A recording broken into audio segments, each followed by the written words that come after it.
कब्ज या कॉन्स्टिपेशन यानी पेट साफ ना होना, ये बहुत आम समस्या है और ज़्यादातर लोगों में कब्ज की प्रॉब्लम देखी जाती है। बच्चों से लेके बूढ़े तक, वृद्धजनों तक सभी को लगभग इस प्रॉब्लम से गुजर रहे होते हैं। कब्ज जो है ये कोई बीमारी नहीं है, लेकिन अपने आप में बहुत सारी बीमारियों की जड़ है। कब्ज की वजह से क्या होता है कि आपका बच्चे का, आपका सभी का शारीरिक जो विकास होता है वो रुक जाता है। कई बार मानसिक जो हमारा स्वास्थ्य होता है वो भी कब्ज की वजह से खराब होने लग जाता है। इसके अलावा क्या होता है कि आपकी बॉडी में 90% बीमारियां जो होती हैं वो कब्ज की वजह से होती हैं। जितनी भी तरीके की लाइफ स्टाइल डिजीज़ेज़ हैं वो ज़्यादातर कब्ज की वजह से या पेट साफ ना होने की वजह से होती है। पेट साफ नहीं होने के कारण आपका डाइजेशन अच्छा नहीं रहता है, आपकी बॉडी में न्यूट्रिशन यानी कि पोषक तत्वों का अवशोषण यानी कि एब्जॉर्प्शन कम होने लगता है। इसकी वजह से अलग अलग तरीके की बीमारियां और चिड़चिड़ापन साथ ही और बहुत सारी तकलीफ़ें आपको घेर लेती हैं।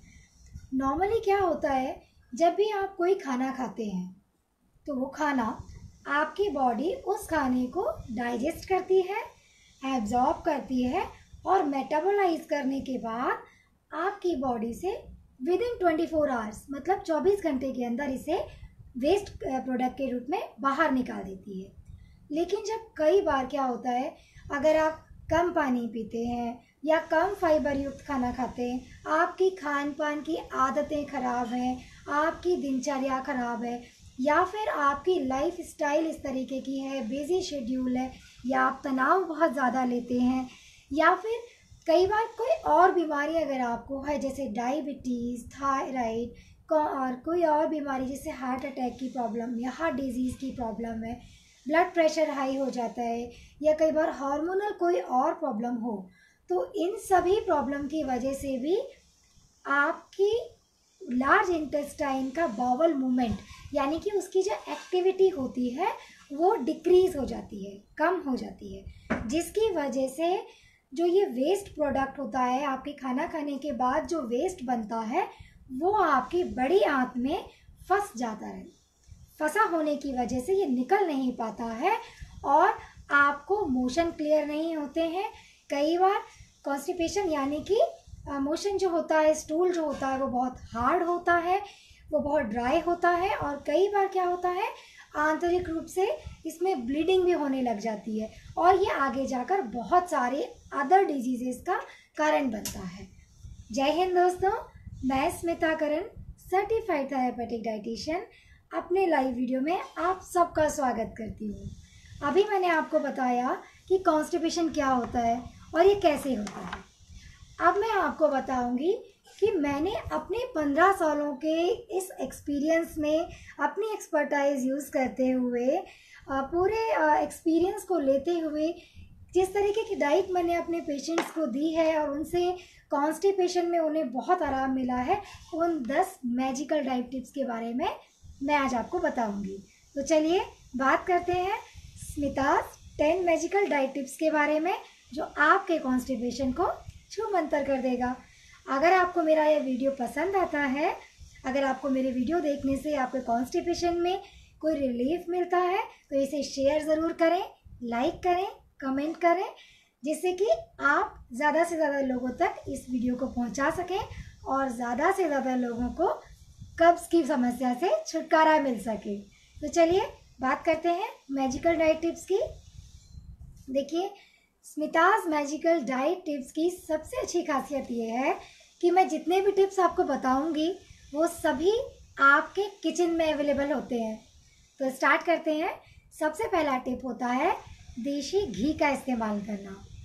देसी घी में क्या होता है, देखिए जब आप क्रॉनिक कॉन्स्टिपेशन से जूझ रहे हैं यानी कि बहुत लंबे समय तक 2 या 3 दिनों से या ज़्यादा से ज़्यादा 7 दिनों तक भी कई बार होता है कि आपका मोशन क्लियर नहीं हुआ है, बाउल मोशन अच्छा नहीं है, जिसकी वजह से स्टूल पास आउट करने में आपको प्रॉब्लम आ रही होती है। तो अगर इस तरीके का क्रॉनिक कॉन्स्टिपेशन है तो इस क्रॉनिक कॉन्स्टिपेशन से निपटने के लिए आपको 1 गिलास गरम दूध में यानी कि कुनकुने दूध में 1 बड़ा चम्मच देशी गाय का घी इस्तेमाल करना है। इसे साधारण इसमें घोलना है और रात में सोने से पहले पीकर सो जाना है। ऐसा करने से क्या होगा, ये एक लैक्सेटिव की तरह काम करेगा, जिससे कि आपका जो मोशन है, जो स्टूल है, वो सॉफ्ट हो जाएगा और इजीली आप उसे पास आउट कर सकेंगे। इसके बाद आपको ये ध्यान रखना है कि इसे हफ्ते में एक ही बार करना है, क्योंकि इसमें फैट कंटेंट ज़्यादा है, तो ये आगे जाकर कहीं कोलेस्ट्रॉल की प्रॉब्लम ना क्रिएट करे, इसलिए हफ्ते में एक बार ही आपको इस्तेमाल करना है।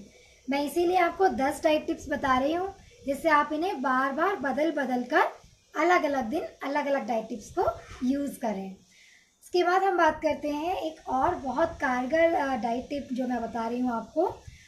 आप अपने खाने में पपीता शेक बनाकर इस्तेमाल करें। पपाया शेक, इसमें क्या होता है, आपको या तो एक पपाया शेक तैयार करना है या 1 कटोरी पपीता और 1 कप गुनगुना दूध, इसमें 1 हरी इलायची मिक्स करनी है और इसे आपको पी जाना है। ऐसा करने से जो क्रॉनिक कॉन्स्टिपेशन है वो भी रिलीज़ हो जाता है और बहुत आसानी से आपको कब्जियत दूर हो जाती है। इसके बाद आप जो डेली डाइट में क्या कर सकते हैं, आप मल्टीग्रेन आटे के का इस्तेमाल करें। मल्टीग्रेन आटा जिसमें कि 5 तरीके का अनाज आपको यूज़ करना है। आप अगर जानना चाहते हैं कि वो 5 तरीके का अनाज कौन कौन सा होगा, तो आप अभी कमेंट करें, मैं आपको उसका सारा इक्वेशन यानी कि अनुपात, कितने अनुपात में कौन सी चीज़ लेनी है, वो आपको बता दूंगी। तो आप कमेंट कर सकते हैं और आप इस तरीके से मल्टीग्रेन आटा यूज़ करें। इस मल्टीग्रेन आटे में हर एक लोई में, अगर आप 2 रोटी खा रहे हैं तो हर लोई में 1 बड़ा चम्मच कसूरी मेथी मिलाना है और मिक्स वेज का सब्जी बनाकर इस लोई में भर कर फिर आपको रोटी बनानी है और ऐसी 2 रोटियां आपको पूरे दिन में खानी है। ऐसा करने से आपका बॉडी में फाइबर का इंटेक बढ़ जाएगा, जिससे आपका कॉन्स्टिपेशन रिलीज हो जाएगा। इसके अलावा अगर आपको क्रॉनिक कॉन्स्टिपेशन है तो आप एप्पल साइडर विनेगर का इस्तेमाल कर सकते हैं। आप किसी भी फार्मेसी में जाएं, वहाँ से एप्पल साइडर विनेगर ले लें और 1 से 1.5 चम्मच एप्पल साइडर विनेगर को 1 कप सादे पानी में घोलें और इसे दवा की तरह पी जाएं। तो ये बहुत इजी तरीके से आपका कॉन्स्टिपेशन रिलीज कर देगा। इसके अलावा जो नॉर्मल आप कर सकते हैं, आपको छाछ का इस्तेमाल करना चाहिए, तड़का छाछ नहीं, मसाला छाछ। देखिए मसाला छाछ में क्या मसाले यूज़ करने हैं आपको 1 छोटा चम्मच यानी कि 5 ग्राम अजवाइन यूज़ करनी है, 1 गिलास मठा यूज़ करना है यानी कि छाछ, और थोड़ी सी यानी 4 से 5 दाने काली मिर्च के पीस कर आपको इसमें डालने हैं और 1 चुटकी आप इसमें जीरा पाउडर डाल दें। ये सारा आप एक साथ मिक्स करें। याद रखें, इसमें किसी तरीके का कोई नमक इस्तेमाल नहीं करना है। ऐसा करेंगे तो आप इस छाछ से बहुत जल्दी आपका कब्जियत दूर हो जाएगी और विद इन 4-5 आवर्स आपको आराम मिल जाएगा। इसमें कैल्शियम बहुत अच्छा होता है ना, और तो ये आपके मिनरल्स को बैलेंस भी कर देता है और गट को इम्प्रूव कर देता है। तो ये बहुत हेल्पफुल है, इसे ज़रूर कीजिएगा। इसके अलावा बनाना शेक बहुत अच्छा होता है कब्जियत दूर करने के लिए। बहुत सारे लोगों के अंदर ये एक संदेह होता है, एक मिथ्या होती है कि बनाना जो होता है, केला जो होता है, वो कॉन्स्टिपेशन क्रिएट कर देगा। ऐसा नहीं है। केला जो होता है उसे लेने का तरीका और लेने का जो समय है वो भी बहुत ध्यान रखना पड़ता है। तो केले का इस्तेमाल आप दिन में या फिर सुबह सुबह कर सकते हैं। साथ ही आपको ध्यान रखना है कि जिस केले का इस्तेमाल आप कर रहे हैं वो पूरी तरीके से पका हुआ होना चाहिए, यानी कि पीला होना चाहिए, थोड़ा नरम होना चाहिए और उसमें चित्ती पड़ी होनी चाहिए, यानी कि बहुत अच्छा तरीके से राइप होना चाहिए। वो जो पका हुआ केला होता है उसमें विटामिन B12 भी बहुत अच्छा होता है, जो आपके स्टमक और गट की वॉल को इम्प्रूव करता है और मोशन को भी इम्प्रूव करता है। साथ ही ये बल्क प्रोड्यूस करता है और लैक्सेटिव की तरह काम करता है, जिससे कॉन्स्टिपेशन में आपको आराम मिलता है। तो 1 केला, ऊपर से इसके साथ में आपको 1 कप दूध का इस्तेमाल करना है। दोनों एक साथ लेना है, इससे आपका कॉन्स्टिपेशन बहुत जल्दी रिलीज हो जाएगा। आपको ध्यान ये रखना है कि बहुत टाइट यानी कि कड़ा या बिल्कुल फ्रेश और हरा केला इस्तेमाल नहीं करना है। ये इस्तेमाल करेंगे तो कॉन्स्टिपेशन हो जाएगा, और पका इस्तेमाल करेंगे तो कॉन्स्टिपेशन रिलीज हो जाएगा। तो इसका ज़रूर ध्यान रखें। इसके बाद आप फलों का इस्तेमाल जब करते हैं तो स्पेशली आप सभी प्रकार के जो अनार है, जैसे अनार का इस्तेमाल करें जिनमें फाइबर होता है, ऐसे फलों का इस्तेमाल करना है। जैसे अनार का इस्तेमाल आप करें। इसके अलावा आप अमरूद का इस्तेमाल कर सकते हैं, कीवी का इस्तेमाल कर सकते हैं, स्ट्रॉबेरी का इस्तेमाल कर सकते हैं, एप्पल का आप इस्तेमाल कर सकते हैं। साथ ही आप चीकू का इस्तेमाल कर सकते हैं, जामुन का इस्तेमाल कर सकते हैं, और अलग अलग तरीके की बेरीज का इस्तेमाल कर सकते हैं। इन सभी का इस्तेमाल करने से क्या होगा, आपकी बॉडी में माइक्रोन्यूट्रिएंट्स भी आएंगे और फाइबर का कंटेंट इंक्रीज हो जाएगा, जो बहुत जल्दी से झटपट आपके कॉन्स्टिपेशन को रिलीज कर देता है। इसके अलावा अगर आप बहुत सीवियर कॉन्स्टिपेशन से प्रॉब्लम से आप गुजर रहे हैं और 4 से 5 दिनों से ज़्यादा हो गया है, आपका मोशन क्लियर नहीं हो रहा है, स्टूल पास आउट नहीं हो पा रहा है, इवैक्यूएशन प्रॉपर नहीं है, तो उस कंडीशन के लिए आप कोकोनट ऑयल का इस्तेमाल करें। कोकोनट ऑयल को आप नॉर्मल ठंडा कोकोनट ऑयल 2 चम्मच यानी कि 1 बड़ा टेबल स्पून आप इसे निकालें और अपने मुंह में रख लें। सॉलिड आप इसे मुंह में रखें, धीरे धीरे ये अपने आप आपके मुंह में मेल्ट हो जाएगा और फिर इसे आप गल्प कर लें।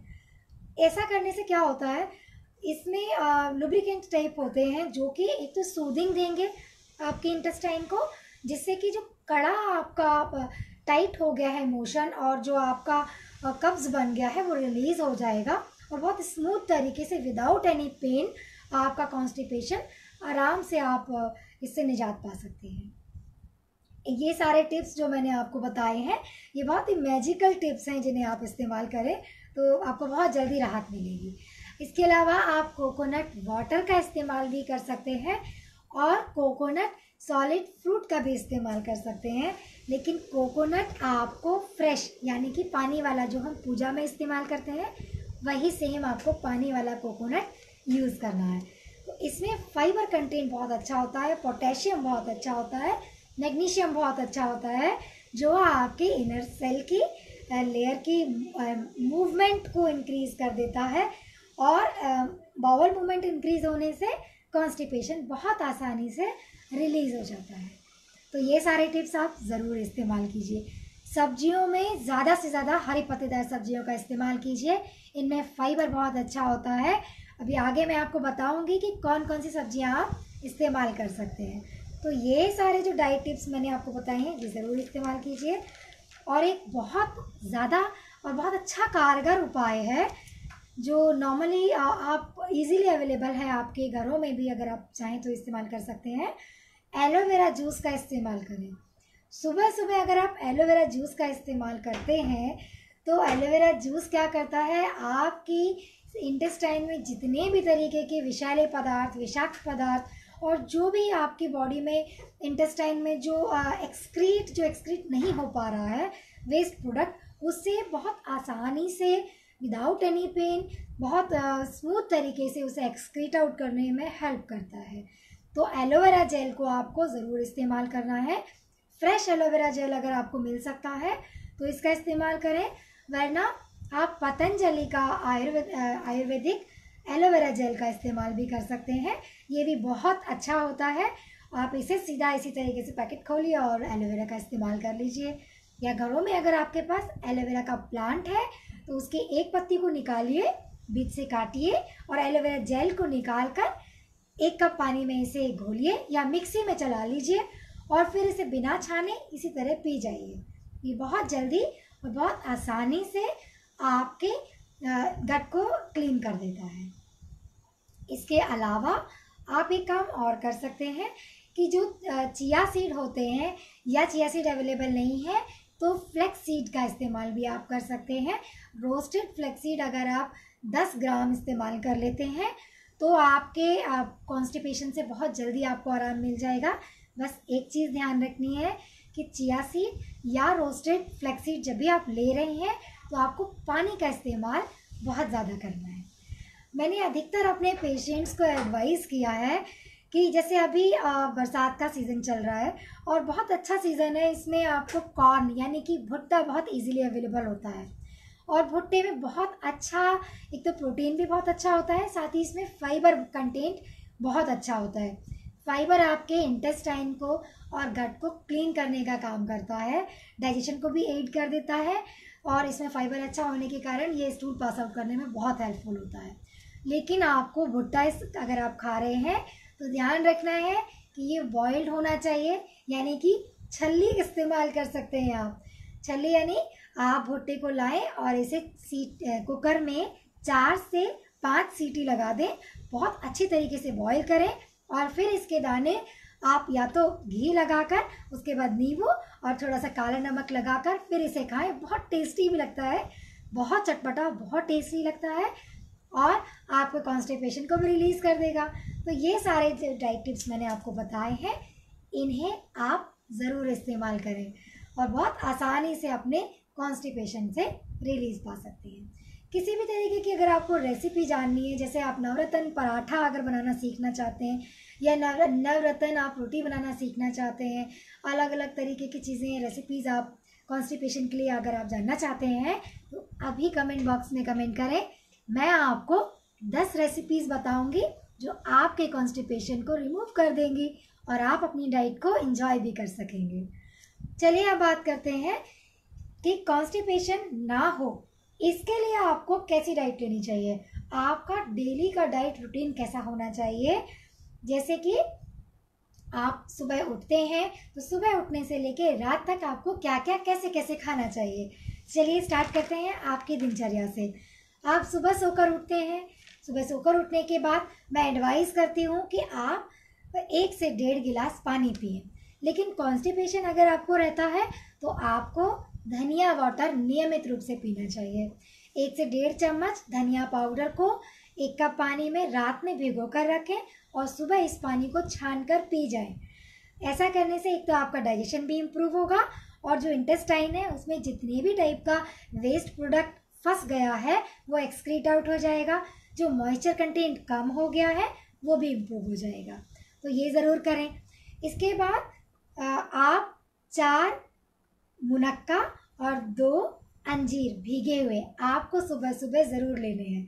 इसमें फाइबर कंटेंट सॉल्युबल और इनसॉल्युबल दोनों तरीके के फाइबर होते हैं जो आपके कॉन्स्टिपेशन को रिमूव कर देते हैं, तो ये ज़रूर इस्तेमाल करें। साथ ही इसमें आयरन भी बहुत अच्छा होता है और माइक्रोन्यूट्रिएंट्स भी बहुत अच्छे होते हैं, एंटीऑक्सीडेंट्स भी बहुत अच्छे होते हैं, तो ये गट की हेल्थ को भी इम्प्रूव कर देंगे। इसके बाद नाश्ते में आप अलग अलग तरीके की जो 10 रेसिपीज़ अगर आप मुझे पूछेंगे तो मैं 10 रेसिपीज़ बताऊंगी आपको, आप उनमें से किसी भी एक रेसिपी को ट्राई कर सकते हैं।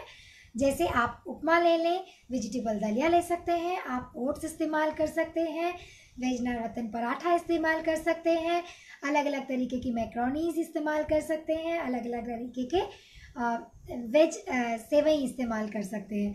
तो बहुत तरीके के आप फ्रूट्स और अलग अलग तरीके के नाश्ते आप इस्तेमाल कर सकते हैं। साथ ही आपको ध्यान ये रखना है कि जब आप नाश्ता करते हैं तो उसमें नियमित रूप से भीगे हुए 8 से 10 बादाम और 20 से 25 ग्राम अंकुरित मूंग छिलका आपको ज़रूर इस्तेमाल करनी है। मूंग दाल छिलके वाली साबुत अगर आप यूज़ करते हैं अंकुरित, तो ऐसा करने से क्या होता है, एक तो प्रोटीन कंटेंट बढ़ जाता है, इसमें जितने भी न्यूट्रिएंट्स होते हैं उनका कंटेंट भी बढ़ जाता है, और साथ ही इसमें फाइबर कंटेंट बहुत अच्छा होता है जो कॉन्स्टिपेशन को रिलीज़ कर देता है। तो ये सारी चीज़ें आप अपनी डाइट में इस्तेमाल करें। अब मैं फ्रूट के बारे में आपको बताती हूँ। तो फ्रूट मैंने अभी भी आपको बताया कि काफ़ी सारे फ्रूट्स होते हैं जिनमें फाइबर कंटेंट बहुत अच्छा होता है, मिनरल्स बहुत अच्छे होते हैं, तो इन्हें आप इस्तेमाल करें। पपीता आप रोज़ खाएं। अगर आप 10 से 11 बजे अगर आप जैसे फ्रूट खाते हैं तो आप पपीता इस्तेमाल करें। कभी आप बदल बदल कर फ्रूट्स इस्तेमाल करें, कभी पपीता ले लें, कभी आप मस्क मेलन यानी कि खरबूजा इस्तेमाल करें, कभी आप तरबूज इस्तेमाल कर सकते हैं, इसमें भी बहुत अच्छे रफेज होते हैं। साथ ही आप कीवी इस्तेमाल कर सकते हैं, स्ट्रॉबेरी, अनार, अनानास बहुत अच्छा फाइबर कंटेनिंग फ्रूट होता है, इसे इस्तेमाल कर सकते हैं। आप अमरूद इस्तेमाल कर सकते हैं। कीवी बहुत सॉल्युबल इनसॉल्युबल फाइबर के लिए बहुत अच्छा होता है। तो इन सारे फ्रूट्स का आप इस्तेमाल कर सकते हैं। सेब में क्या है, सेब अगर आप रोज़ इस्तेमाल करते हैं तो सेब तो समझिए बहुत अच्छी औषधि है। सब कुछ होता है सेब में, magnesium, potassium, calcium, fibre, iron, सबका राजा है सेब। तो सेब अगर आप रोज़ ले लेते हैं तो इसमें फाइबर भी बहुत अच्छा होता है, जो आपके इंटेस्टाइन की हेल्थ को इम्प्रूव कर देता है और आपके कॉन्स्टिपेशन को रिलीज़ कर देगा।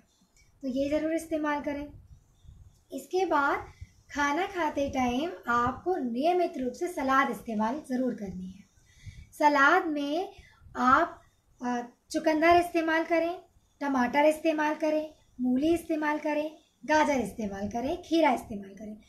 इन सब को आप इस्तेमाल करें, लेकिन ध्यान रखें इन्हें अच्छी तरीके से धोकर या फिर पोटेशियम परमैंगनेट में 5 मिनट के लिए डिप करके रख दें। पोटेशियम परमैंगनेट एक बहुत अच्छा केमिकल सब्सटेंस होता है जो सब्जियों और फलों को डिसइंफेक्टेंट करने के लिए और उनके गंदगी और कीटाणु को निकालने के लिए यूज़ होता है। तो पिंच ऑफ पोटेशियम परमैंगनेट को आप 2 लीटर पानी में घोलिए और 5 मिनट के लिए अपने फ्रूट्स और वेजिटेबल को इसमें डिप कर दीजिए। सारे इसमें से माइक्रो ऑर्गेनिज्म और वेस्ट प्रोडक्ट्स इसमें से निकल जाएंगे।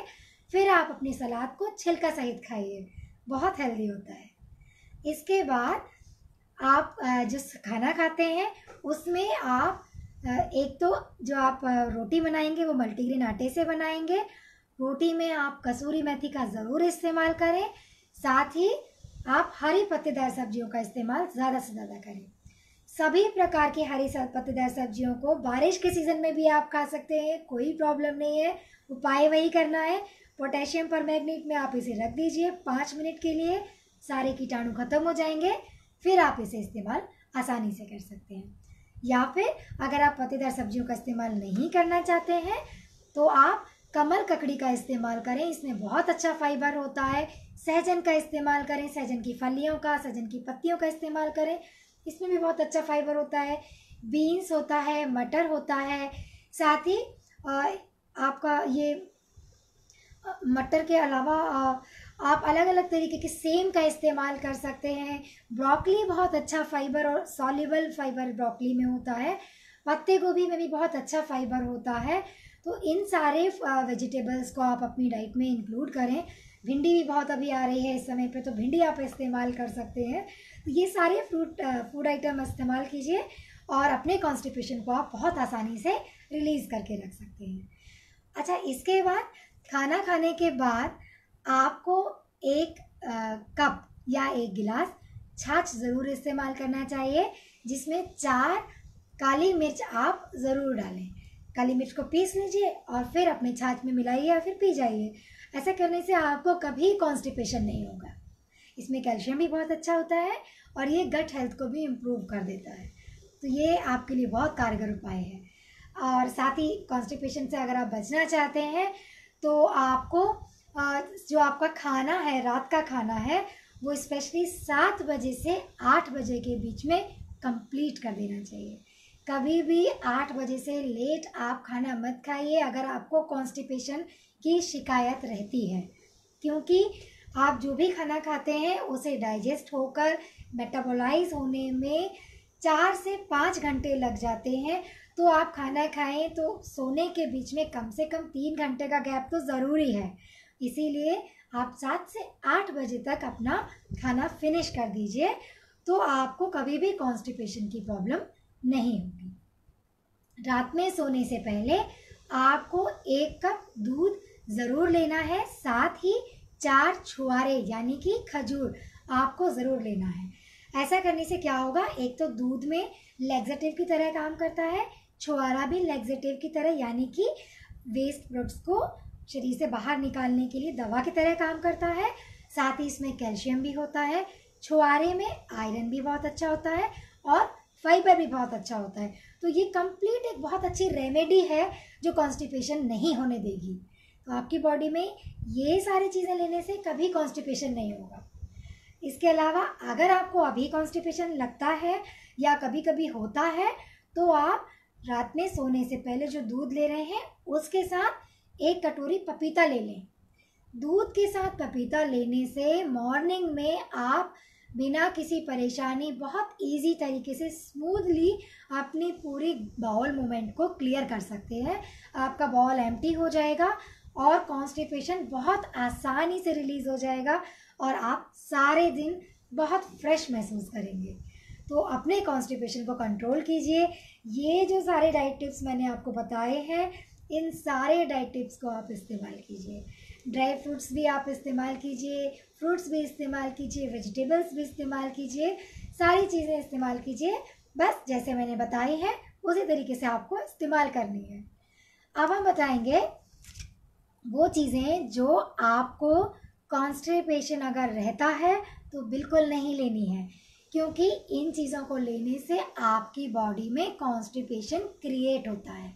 तो वो कौन कौन सी चीज़ें हैं जो आपकी बॉडी के जो लार्ज इंटेस्टाइन है उसमें से वेस्ट प्रोडक्ट को फंसाए रखने के लिए इम्प्रूव कर रही हैं, आपकी बॉडी से वेस्ट को निकलने नहीं दे रही है।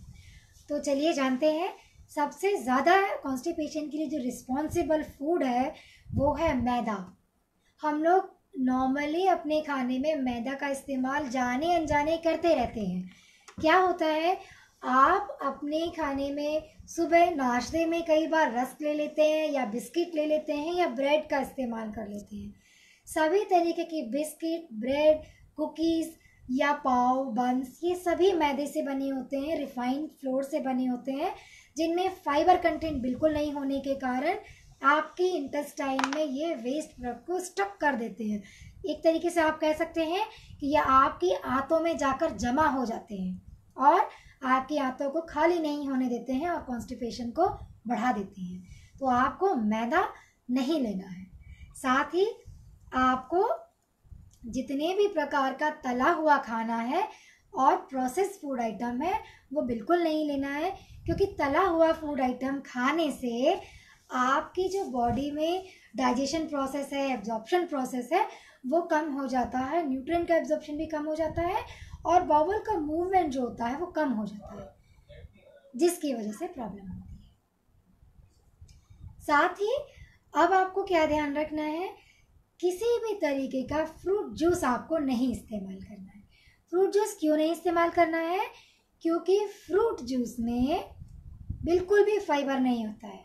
फाइबर नहीं होने की वजह से आपकी इंटेस्टाइन में क्लियरेंस, बाउल क्लियर नहीं हो पाता है। तो बाउल क्लियर करने के लिए आपको रफेज की ज़रूरत होती है, इसलिए फ्रूट जूस ना इस्तेमाल करके आप होल फ्रूट इस्तेमाल करेंगे। किसी भी तरीके का आपको कार्बोनेटेड बेवरेजेस भी नहीं लेना है, ये गट को इरिटेट करते हैं, तो इसीलिए आपको वो भी नहीं इस्तेमाल करना है।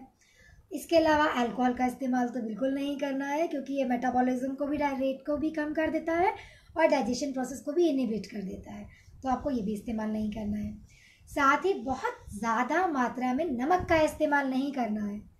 बहुत ज़्यादा नमक अगर आप खाने में लेते हैं या फिर अपने खाने में टेबल सॉल्ट स्प्रिंकल करते हैं, तो होता क्या है, आपकी इंटेस्टाइन से वाटर, नमक जो होता है वो पानी को खींचता है, नमक पानी को रीएब्जॉर्ब करने लगता है, जिसकी वजह से आपकी लार्ज इंटेस्टाइन में वाटर का कंटेंट कम होने लगता है और जो स्टूल है वो कड़ा यानी कि ड्राई हो जाता है, और जिसकी वजह से वो पास आउट नहीं हो पाता है और कॉन्स्टिपेशन क्रिएट होता है। तो इसीलिए आपको बहुत ज़्यादा मात्रा में नमक का इस्तेमाल नहीं करना है। साथ ही आपको ऐसे फूड आइटम्स नहीं लेने हैं जिसमें कि फाइबर नहीं होता है, जैसे कि मिठाइयाँ अगर आप लेते हैं तो मिठाइयों में फाइबर नहीं होता है, इसलिए आपको बहुत ज़्यादा मीठी चीज़ें भी, जो मिठाइयाँ हैं और प्रोसेस फूड आइटम्स हैं, वो भी आपको इस्तेमाल नहीं करनी है। साथ ही आपको जो है दिन में नींद बिल्कुल नहीं लेनी है। अगर आप दिन में सोते हैं तो आपको दिन में बिल्कुल नहीं सोना है, क्योंकि खाना खाने के बाद आपकी बॉडी को काम करना ज़रूरी होता है, जिससे कि आपका बाउल मूवमेंट जो है वो अच्छा तरीके से मूवमेंट होता रहे और आपका इंटेस्टाइन से एक्सक्रीट पास आउट हो सके। तो इसलिए दिन में सोने की अगर आपको आदत है तो बिल्कुल बंद कर दीजिए। और आपको सबसे लास्ट और सबसे इम्पॉर्टेंट जो नहीं लेना है वो है स्ट्रेस। आपको स्ट्रेस बिल्कुल नहीं लेना है, क्योंकि स्ट्रेस लेने की वजह से बहुत सारी प्रॉब्लम होती है।